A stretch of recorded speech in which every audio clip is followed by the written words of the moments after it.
आइए सुनते हैं आज की कहानी आधी रात में। लेखक हैं गुरुदेव रविंद्रनाथ टैगोर जी। डॉक्टर डॉक्टर, परेशान कर डाला, इतनी रात गए। आंखें खोलकर देखा, अपने दक्षिणाचरण बाबू थे। हड़बड़ाकर उठकर टूटी पीठ की चौकी घसीटकर उन्हें बैठने को दी और उद्विग्न भाव से मुंह की ओर देखा। घड़ी देखी, रात के 2:30 बजे थे। दक्षिणाचरण बाबू ने विवर्ण मुख विस्फारित नेत्रों से कहा, आज रात को फिर वही उपद्रव मच गया है। तुम्हारी औषधि कुछ काम नहीं आई। मैंने कुछ संकोच के साथ कहा, मालूम होता है आपने शराब की मात्रा फिर बढ़ा दी है। दक्षिणाचरण बाबू ने अत्यंत खींच कर कहा, यह तुम्हारा भारी भ्रम है, शराब की बात नहीं। पूरा विवरण सुने बिना तुम असली कारण का अनुमान नहीं कर पाओगे। आले में मिट्टी के तेल की छोटी सी ढिबरी मंद मंद जल रही थी। मैंने उसे उकसा दिया। प्रकाश थोड़ा जगमगा उठा और बहुत सा धुआं निकलने लगा। धोती का छोर देह के ऊपर खींचकर अखबार बिछे चीड़ के खोखे पर बैठ गया।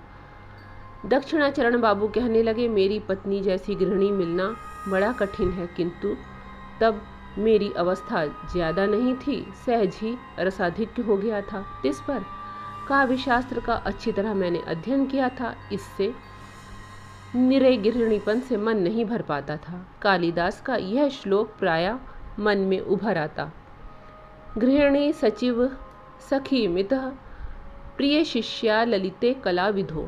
किंतु मेरी पत्नी पर ललित कला विधि का कोई उपदेश नहीं चल पाता, और यदि सखी भाव से प्रथम संभाषण करता तो वे हंसकर उड़ा देती।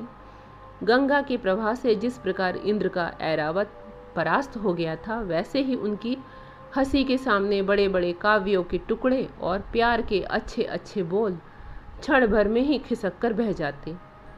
हंसने की उनमें अपूर्व क्षमता थी। उसके बाद आज से लगभग 4 बरस पहले मुझे भयंकर रोग ने धर दबाया। होंठों पर दाने निकल आए, ज्वर विकार हुआ, मरने की सी हालत हो गई। बचने की कोई आशा नहीं थी। एक दिन ऐसा हुआ कि डॉक्टर भी जवाब दे गया। तभी मेरे एक आत्मीय ने कहीं से एक ब्रह्मचारी को लाकर उपस्थित किया। उसने गाय के घी के साथ एक जड़ी पीसकर मुझे खिला दी। चाहे औषधि के गुण से हो या भाग्य के फेर से, उस बार मैं बच गया। बीमारी के समय मेरी स्त्री ने दिन रात एक क्षण भी विश्राम नहीं किया। उन कई एक दिनों में एक अबला स्त्री ने मनुष्य की सामान्य शक्ति के सहारे प्राणपण से व्याकुलता के साथ द्वार पर आए हुए यमदूतों से अनवरत युद्ध किया। अपने संपूर्ण प्रेम, समस्त हृदय, सारी सेवा से उसने मेरे इस अयोग्य प्राण को स्वयं मानो दुधमुहे शिशु समान दोनों हाथों से छिपाकर ढक लिया था। आहार नहीं, निद्रा नहीं, संसार में और किसी का कोई ध्यान नहीं रहा। यम तो पराजित बाघ के समान मुझे अपने चंगुल से छोड़कर चले गए, किंतु जाते जाते मेरी स्त्री पर एक प्रबल पंजा मार गए। मेरी स्त्री उस समय गर्भवती थी। कुछ समय बाद उन्होंने एक मृत संतान को जन्म दिया। उसके साथ से ही उनके नाना प्रकार के जटिल रोगों का सूत्रपात हुआ। तब मैंने उनकी सेवा आरंभ कर दी। उससे वे बहुत व्याकुल हो उठी। कहने लगी, अरे क्या करते हो, लोग क्या कहेंगे। इस प्रकार दिन रात तुम मेरे कमरे में मत आया जाया करो। स्वयं पंखे की हवा के बहाने यदि रात को ज्वर के समय में पंखा झलने चला जाता तो भारी छीना झपटी मच जाती। किसी दिन उनकी सेवा के कारण यदि मेरे नियमित भोजन के समय में 10 मिनट की देर हो जाती, वह भी नाना प्रकार का अनुनय अनियोग का कारण बन जाती।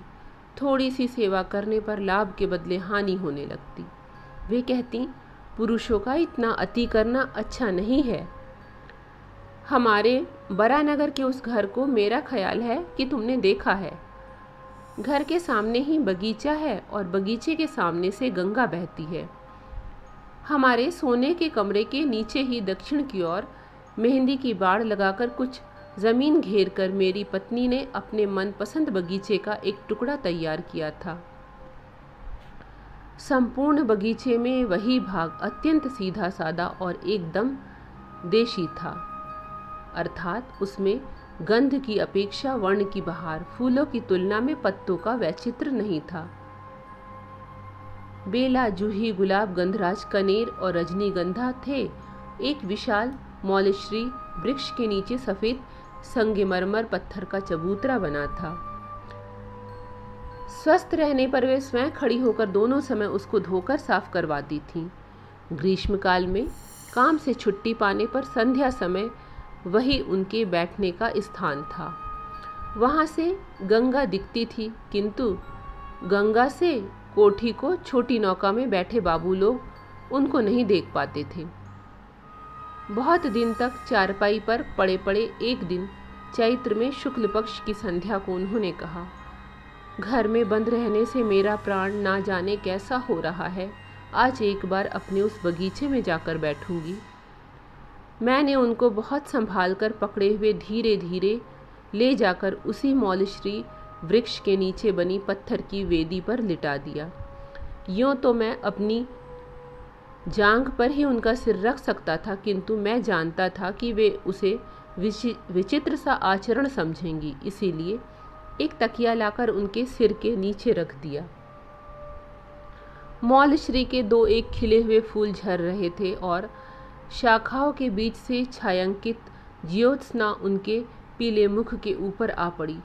चारों ओर शांति और निस्तब्धता थी। उस सघन गंधपूर्ण छाया अंधकार में एक और चुपचाप बैठकर उनके मुख की ओर देखकर मेरी आंखों में पानी भर आया।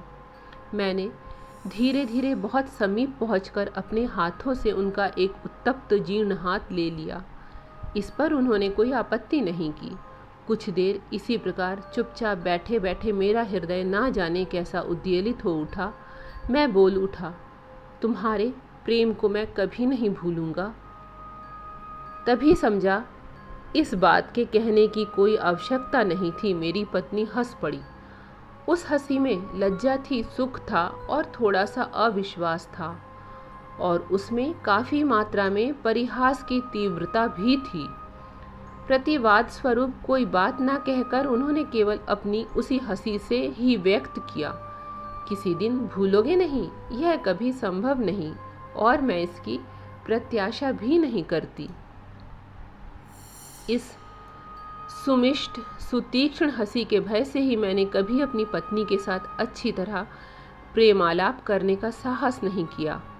उनके सामने न रहने पर जो अनेक बातें मन में आती, उनके सामने जाते ही वे अत्यंत व्यर्थ लगने लगती। छत अक्षरों में जो बातें पढ़ने पर नेत्रों से आंसुओं की धारा बहने लगती है, उनको मुंह से कहते हमें क्यों हंसी आती है, यह मैं आज तक नहीं समझ पाया। बातचीत में तो वाद प्रतिवाद चल जाता है, किंतु हंसी के ऊपर तर्क नहीं चलता, इसीलिए चुप होकर रह जाना पड़ा। ज्योत्सना उज्जवल तर हो उठी। एक कोयल बार बार कुहू कुहू करती हुई चंचल हो गई। मैं बैठा बैठा सोचने लगा, ऐसी चांदनी रात में भी क्या कोयल वधू बधिर हो गई है। बहुत चिकित्सा करने पर भी मेरी पत्नी का रोग शांत होने के कोई लक्षण नहीं दिखे। डॉक्टर ने कहा, एक बार जलवायु परिवर्तन करके देखना अच्छा होगा। मैं स्त्री को लेकर इलाहाबाद चला गया। इतना कहकर दक्षिणा बाबू सहसा चौंक कर चुप हो गए। संदेहपूर्ण भाव से मेरे मुख की ओर देखा। उसके बाद दोनों हाथों से सिर थाम कर सोचने लगे। मैं भी चुप बैठा रहा। ताक में केरोसिन की ढिबरी टिमटिमाकर जलने लगी और निस्तब्ध कमरे में मच्छरों की भिनभिनाहट स्पष्ट रूप से सुनाई दे रही थी। हठात मौन तोड़कर दक्षिणा बाबू ने फिर कहना शुरू किया। वहाँ हारान डॉक्टर पत्नी की चिकित्सा करने लगे। अंत में बहुत दिन तक स्थिति में कोई अंतर होते ना देखकर डॉक्टर ने भी कह दिया। मैं भी समझ गया और मेरी पत्नी भी समझ गई कि उनका रोग अच्छा होने वाला नहीं है।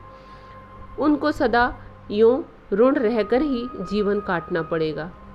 तब एक दिन मेरी पत्नी ने मुझसे कहा, जब ना तो व्याधि ही दूर होती है, ना मरने की ही कोई आशा है, तब और कितने दिन इस जीवन मृत्यु को लेकर काटोगे। तुम दूसरा विवाह करो।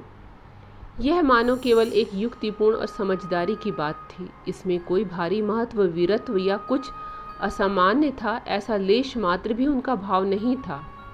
अब मेरे हंसने की बारी थी, किंतु मुझ में क्या उस प्रकार हंसने की क्षमता है। मैं उपन्यास के प्रधान नायक के समान गंभीर और सगर्व भाव से कहने लगा, जितने दिन इस शरीर में प्राण है। वे टोक कर बोली, बस बस और अधिक मत बोलो, तुम्हारी बात सुनकर मैं दंग रह जाती हूँ। पराजय स्वीकार न करते हुए मैं बोला, इस जीवन में और किसी से प्रेम नहीं कर सकूँगा। सुनकर मेरी पत्नी जोर से हंस पड़ी। तब मुझे परास्त होना पड़ा। मैं नहीं जानता कि उस समय कभी अपने आप से भी स्वीकार किया था या नहीं, किंतु इस समय मैं समझ रहा हूँ कि उस आरोग्य आशाहीन सेवा कार्य से मैं मन ही मन थक गया था। उस काम में चूक करूँगा ऐसी कल्पना भी मेरे मन में नहीं थी। अतएव चिर जीवन इस चिर ऋण को लेकर बिताना होगा, यह कल्पना भी मुझे पीड़ाजनक प्रतीत हुई। यौवन की प्रथम बेला में जब सामने देखा था उसे, तब प्रेम की कुहक में, सुख के आश्वासन में, सौंदर्य की मरीचिका में मुझे अपना समस्त भावी जीवन खिलता हुआ दिखाई दिया था। परंतु अब आज से लेकर अंत तक केवल आशाहीन सुदीर्घ प्यासी मरुभूमि। मेरी सेवा में वह आंतरिक थकान उन्होंने अवश्य ही देख ली थी। उस समय मैं नहीं जानता था, किंतु अब जरा भी संदेह नहीं है कि वे मुझे संयुक्त अक्षरहीन शिशु शिक्षा के प्रथम भाग के समान बहुत ही आसानी से समझ लेती थी। इसीलिए जब उपन्यास का नायक बनकर मैं गंभीर मुद्रा में उनके पास कवित्व प्रदर्शित करने जाता, तो वे बड़े अकृत्रिम स्नेह किंतु अनिवार्य कौतुक के साथ हंस उठती। मेरे अपने अगोचर अंतर की सब बातों को भी वे अंतर्यामी के समान जानती थी। इस बात को सोचकर आज भी लज्जा से मर जाने की इच्छा होती है। डॉक्टर हारान हमारे स्वजातीय थे। उनके घर प्रायः मेरा निमंत्रण रहता। कुछ दिनों के आने जाने के बाद डॉक्टर ने अपनी कन्या के साथ मेरा परिचय करा दिया। कन्या अविवाहित थी, उसकी उम्र 15 की रही होगी। डॉक्टर ने कहा कि उनके मन के अनुकूल पात्र नहीं मिला, इसीलिए उन्होंने उसका विवाह नहीं किया। किंतु बाहर के लोगों से अफवाह सुनता कन्या के कुल में दोष था, किंतु और कोई दोष नहीं था। जैसी सुंदर थी वैसी ही सुशिक्षिता। इस कारण कभी कभी एक आध दिन उनके साथ नाना विषयों पर आलोचना करते करते घर लौटते मुझे रात हो जाती। पत्नी को औषधि देने का समय निकल जाता। वे जानती थीं कि मैं डॉक्टर के घर गया हूँ, किंतु उन्होंने एक भी दिन विलंब के कारण के विषय में प्रश्न तक नहीं किया। मरुभूमि में फिर एक बार मरीचिका दिखाई देने लगी। तृष्णा जब गले तक आ गई थी, तभी आंखों के सामने लबालब स्वच्छ जल कल कल छल छल करने लगा। इस स्थिति में मन को प्राणपंथ से रोकने पर भी मोड़ नहीं सका। रोगी का कमरा मुझे पहले से दुगना निरानंद लगने लगा। तब सेवा करने और औषधि खिलाने का नियम सब प्रायः भंग होने लगा। डॉक्टर हारान बीच बीच में मुझसे प्रायः कहते रहते, जिनका रोग अच्छा होने की कोई संभावना नहीं है, उनका मरना ही भला है, क्योंकि जीवित रहने से उनको स्वयं भी कोई सुख नहीं मिलता और दूसरों को भी दुख होता है। साधारण रूप से ऐसी बात कहने में कोई दोष नहीं, तथापि मेरी पत्नी को लक्ष्य करके इस प्रकार के प्रसंग का उठाना उनके लिए उचित न था। किंतु मनुष्य के जीवन मरण के विषय में डॉक्टरों के मन ऐसे अनुभूति शून्य होते हैं कि वे ठीक प्रकार से हमारे मन की हालत नहीं समझ सकते। सहसा एक दिन बगल के कमरे से सुना, मेरी पत्नी हारान बाबू से कह रही थी, डॉक्टर, फिजूल में इतनी औषधियाँ खिला खिला कर औषधालय का कर्ज क्यों बढ़ा रहे हो? तब मेरी जान ही एक लाइलाज बीमारी है, तब कोई ऐसी दवा दो कि यह जान ही निकल जाए और जान छूटे। डॉक्टर ने कहा, छी, ऐसी बात ना करें। यह सुनकर मेरे हृदय को एक बारगी बड़ा आघात पहुंचा। डॉक्टर के चले जाने पर मैं अपनी पत्नी के कमरे में जाकर उनकी चारपाई के सिरहाने बैठ गया। उनके माथे पर धीरे धीरे हाथ फेरने लगा। वे बोली, यह कमरा बड़ा गर्म है, तुम बाहर जाओ। टहलने जाने का समय हो गया है, थोड़ा टहले बिना रात को तुम्हें भूख नहीं लगेगी। टहलने जाने का अर्थ था डॉक्टर के घर जाना। मैंने उनको समझाया था कि भूख लगने के लिए थोड़ा टहल लेना आवश्यक है। आज मैं निश्चयपूर्वक कह सकता हूँ, वे प्रतिदिन की मेरी इस छलना को समझती थीं।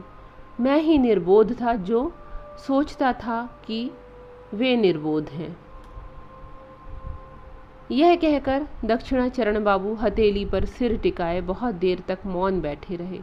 अंत में बोले, मुझे एक गिलास पानी ला दो। पानी पीकर कहने लगे, एक दिन डॉक्टर बाबू की पुत्री मनोरमा ने मेरी पत्नी को देखने के लिए आने की इच्छा प्रकट की।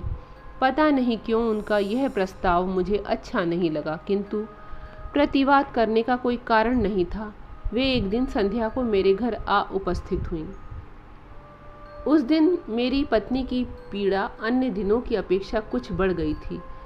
जिस दिन उनका कष्ट बढ़ता उस दिन वे अत्यंत स्थिर और चुपचाप रहती, केवल बीच बीच में मुट्ठियां बंध जाती और मुंह नीला हो जाता। इसी से उनकी पीड़ा का अनुमान होता था। कमरे में कोई आहट नहीं थी। मैं बिस्तर के किनारे चुपचाप बैठा था। उस दिन टहलने जाने का मुझसे अनुरोध करे इतनी सामर्थ्य उनमें नहीं थी, या हो सकता है मन ही मन उनकी इच्छा रही हो कि अत्यधिक कष्ट के समय मैं उनके पास रहूं। आंखों को चौंध ना लगे इससे कैरोसिन की बत्ती दरवाजे के पास थी। कमरा अंधेरा और निस्तब्ध था। केवल कभी कभी पीड़ा के समय कुछ शांत होने पर मेरी पत्नी का दीर्घ निश्वास सुनाई पड़ता था। इस समय मनोरमा कमरे के दरवाजे पर आ खड़ी हुई। उल्टी ओर से बत्ती का प्रकाश आकर उसके मुख पर पड़ा। प्रकाश से चौंधिया जाने के मारे कमरे में कुछ भी ना देख पाने के कारण वे कुछ क्षणों तक दरवाजे के पास खड़ी इधर उधर करने लगी। मेरी स्त्री ने चौंक कर मेरा हाथ पकड़कर पूछा, वह कौन है? अपनी उस दुर्बल अवस्था में सहसा अपरिचित व्यक्ति को देखकर उन्होंने डर कर मुझसे 2-3 बार अस्पष्ट स्वर में प्रश्न किया, कौन है? वह कौन है जी? ना जाने मेरी कैसी दुर्बुद्धि हुई कि मैंने पहले ही कह दिया, मैं नहीं जानता। कहते ही मानो किसी ने मुझे चाबुक मारा। दूसरे ही क्षण में बोला, ओह, अपने डॉक्टर बाबू की लड़की। पत्नी ने एक बार मेरे मुख की ओर देखा। मैं उनके मुख की ओर नहीं देख सका। दूसरे ही क्षण उन्होंने क्षीण स्वर में अभ्यागत से कहा, आप आइए। मुझसे बोली, उजाला करो। मनोरमा कमरे में आकर बैठ गई। उनके साथ मरीज की थोड़ी बहुत बातचीत चलने लगी। इसी समय डॉक्टर बाबू आ उपस्थित हुए। वे अपने औषधालय से 2 शीशी औषधि साथ ले आए थे। उन शीशियों को बाहर निकालते हुए वे मेरी पत्नी से बोले, यह नीली शीशी मालिश करने के लिए और यह खाने के लिए। देखिए, दोनों को मिलाइएगा नहीं, यह औषधि भयंकर विष है। मुझे भी एक बार सावधान करते हुए दोनों दवाइयों को चारपाई के पास मेज पर रख दिया। विदा लेते समय डॉक्टर ने अपनी पुत्री को बुलाया। मनोरमा ने कहा, पिताजी, मैं यहाँ रह जाऊँ, साथ में कोई महिला नहीं है, उनकी सेवा कौन करेगा? मेरी स्त्री व्याकुल हो उठी, बोली, नहीं नहीं, आप कष्ट ना कीजिए, पुरानी नौकरानी है, वह माँ की भांति मेरी सेवा करती है। डॉक्टर साहब हंसते हुए बोले, ये लक्ष्मी स्वरूपा हैं, चिरकाल से दूसरे की सेवा करती आ रही हैं, दूसरे की सेवा सहन नहीं कर सकती। पुत्री को लेकर जाने की तैयारी कर ही रहे थे कि उसी समय मेरी पत्नी बोली, डॉक्टर बाबू, ये इस बंद कमरे में बहुत समय से बैठे हैं, इनको थोड़ी देर बाहर घुमाकर ला सकते हैं? डॉक्टर बाबू ने मुझसे कहा, चलिए ना, आपको नदी के किनारे थोड़ा घुमा लाए। मैं तनिक आपत्ति प्रकट करने के बाद शीघ्र ही राजी हो गया। डॉक्टर बाबू ने चलते समय दवाइयों की दोनों शीशियों के संबंध में फिर मेरी पत्नी को सावधान कर दिया। उस दिन मैंने डॉक्टर के घर ही भोजन किया। लौटने में रात हो गई। आकर देखा मेरी स्त्री छटपटा रही है। मैंने पश्चाताप से पीड़ित होकर पूछा, क्या तुम्हारी तकलीफ बढ़ गई है? वे उत्तर ना दे सकी, चुपचाप मेरे मुख की ओर देखने लगी। उस समय उनका गला रुंध गया था। मैं तुरंत रात में ही डॉक्टर को बुला लाया। डॉक्टर आकर पहले तो बहुत देर तक कुछ समझ ही ना सके। अंत में उन्होंने पूछा, क्या तकलीफ बढ़ गई है? एक बार दवा की मालिश करके क्यों ना देखा जाए? यह कहते हुए उन्होंने टेबल से शीशी उठाकर देखी, वह खाली थी। मेरी पत्नी से पूछा, क्या आपने गलती से यह दवा खाई है? मेरी पत्नी ने गर्दन हिलाकर चुपचाप बताया, हाँ। डॉक्टर तुरंत अपने घर से पंप लाने के लिए गाड़ी में दौड़ पड़े। मैं अर्धमूर्छित सा पत्नी के बिस्तर पर पड़ गया। उस समय जिस प्रकार माता पीड़ित शिशु को सांत्वना देती है, उसी प्रकार उन्होंने मेरे सिर को अपने वक्ष स्थल के पास खींचकर हाथों के स्पर्श द्वारा मुझे अपने मन की बात समझाने की चेष्टा की। केवल अपने उस करुण स्पर्श के द्वारा ही वे मुझसे बार बार कहने लगी, दुखी मत होना, अच्छा ही हुआ तुम सुखी रहोगे। यही सोचकर मैं सुख से मर रही हूँ। जब डॉक्टर लौटे तो जीवन के साथ साथ मेरी स्त्री यंत्रणाओं का भी अवसान हो गया था। दक्षिणाचरण फिर से एक बार पानी पीकर बोले, ओह बड़ी गर्मी है। यह कहते हुए तेजी से बाहर निकलकर बरामदे में 2-4 बार टहलने के बाद फिर आ बैठे। अच्छी तरह स्पष्ट हो गया वे कहना नहीं चाहते थे, किंतु मानो मैंने जादू से उनसे बात निकलवा ली हो। फिर आरंभ किया। मनोरमा से विवाह करके मैं घर लौट आया। मनोरमा ने अपने पिता की सम्मति के अनुसार मुझसे विवाह किया, किंतु जब मैं उससे प्रेम की बात कहता, प्रेमालाप करके उसके हृदय पर अधिकार करने की चेष्टा करता, तो वह हंसती नहीं गंभीर बनी रहती। उसके मन में कहाँ किस जगह क्या खटका लग गया था, मैं कैसे समझता। इन्हीं दिनों मेरी शराब पीने की लत बहुत बढ़ गई। एक दिन शरद के आरंभ में संध्या को मनोरमा के साथ अपने बरानगर के बाग में टहल रहा था। घोर अंधकार हो आया था। घोंसलों में पक्षियों के पंख फड़फड़ाने तक की आहट न थी। केवल घूमने के रास्ते के दोनों किनारे घनी छाया से ढके झाऊ के पेड़ हवा में सरसर करते काँप रहे थे। थकान का अनुभव करती हुई मनोरमा उसी मौलश्री वृक्ष के नीचे शुभ्र पत्थर की वेदी पर आकर अपने हाथों के ऊपर सिर रख कर लेट गई। मैं भी पास आकर बैठ गया। वहाँ और भी घना अंधकार था। आकाश का जो भाग दिखाई दे रहा था वह पूरी तरह तारों से भरा हुआ था। वृक्षों के तले झींगुरों की ध्वनि मानो अनंत गगन के वक्ष से छूटी हुई निशब्दता पर ध्वनि की एक पतली किनारी बुन रही थी। उस दिन भी शाम को मैंने कुछ शराब पी ली थी। मन खूब द्रवित था। अंधकार जब आंखों को सहन हो गया, तब वृक्षों की छाया के नीचे पांडुवण वाली उस शिथिल आंचल श्रांतकाय रमणी की अस्पष्ट मूर्ति ने मेरे मन में एक अनिवार्य आवेग का संचार कर दिया। मुझे लगा वह मानो कोई छाया हो, मैं उसे मानो किसी भी तरह अपनी बाहों में बांध नहीं सकूंगा। इसी समय अंधेरे झाऊ वृक्षों की चोटियों पर जैसे आग जल उठी हो। उसके पश्चात कृष्ण पक्ष के क्षीण हरिद्रावर्ण चांद ने धीरे धीरे वृक्षों के ऊपर आकाश में आरोहण किया। सफ़ेद पत्थर पर सफ़ेद साड़ी पहने उसी थकी लेटी रमणी के मुख पर चांदनी आकर पड़ी। मैं और ना सह सका। पास आकर हाथों में उसका हाथ लेकर बोला, मनोरमा, तुम मेरा विश्वास नहीं करती, पर मैं तुमसे प्रेम करता हूँ। मैं तुमको कभी नहीं भूल सकता। बात कहते ही मैं चौंक उठा। याद आया, ठीक यही बात मैंने इसी जगह कभी किसी और से भी कही थी। और तभी मौलश्री की शाखाओं के ऊपर होती हुई, झाऊ वृक्ष की चोटी पर से होती हुई, कृष्ण पक्ष के पीतवर्ण खंडित चांद के नीचे से गंगा के पूर्वी किनारे से लेके गंगा के सुदूर पश्चिमी किनारे तक हा हा हा हा हा हा हा करती एक हंसी अत्यंत तीव्र वेग से प्रवाहित हो उठी। वह मर्म भेदी हंसी थी या अभ्र भेदी हाहाकार था, कह नहीं सकता। मैं उसी क्षण मूर्छित होकर पत्थर की वेदी से नीचे गिर पड़ा। मूर्छा भंग होने पर देखा अपने कमरे में बिस्तर पर लेटा हूँ। पत्नी ने पूछा, तुम्हें अचानक यह क्या हुआ? मैंने कांपते हुए कहा, तुमने सुना नहीं? समस्त आकाश को परिपूर्ण करती हुई एक हाहा करती हुई हंसी ध्वनित हुई थी। पत्नी ने हंसकर कहा, वह हंसी थोड़े ही थी। पंक्ति बांधकर पक्षियों का एक बहुत बड़ा झुंड उड़ा था। उन्हीं के पंखों का शब्द सुनाई दिया था। तुम इतने से ही डर जाते हो? दिन के समय मैं स्पष्ट समझ गया था कि वह सचमुच पक्षियों के झुंड के उड़ने का ही शब्द था।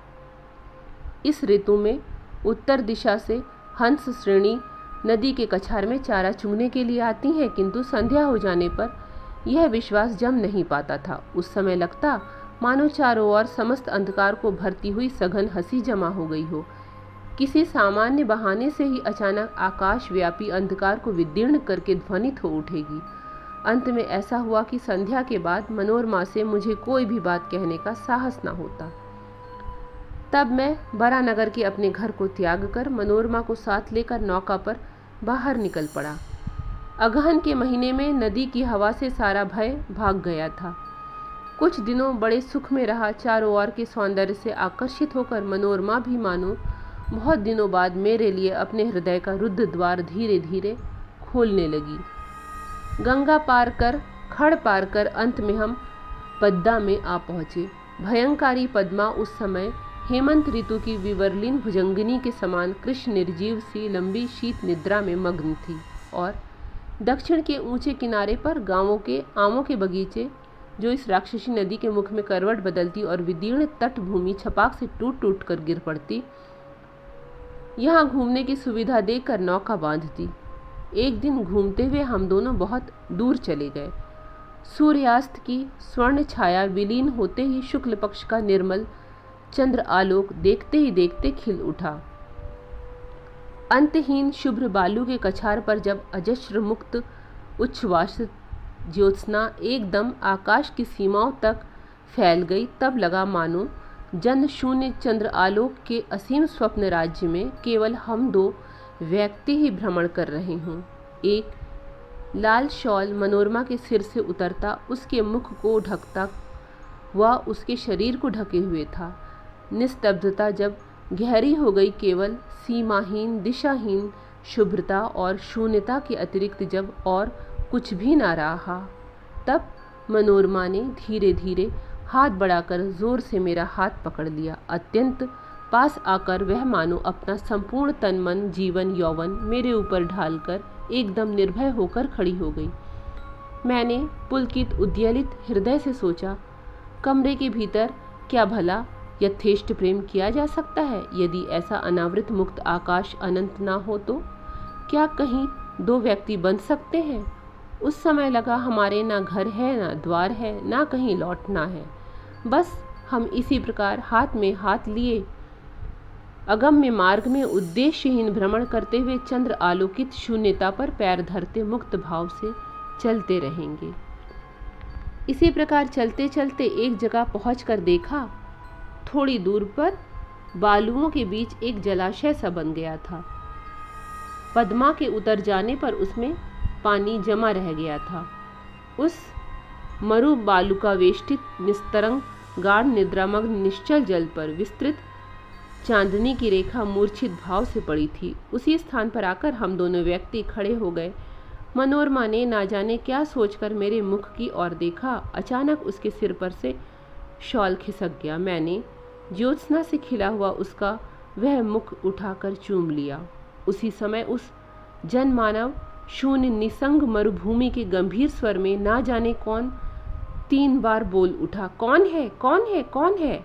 मैं चौंक पड़ा, मेरी पत्नी भी कांप उठी, किंतु दूसरे ही क्षण हम दोनों ही समझ गए कि यह शब्द मनुष्य का नहीं था, अमानवीय भी नहीं था।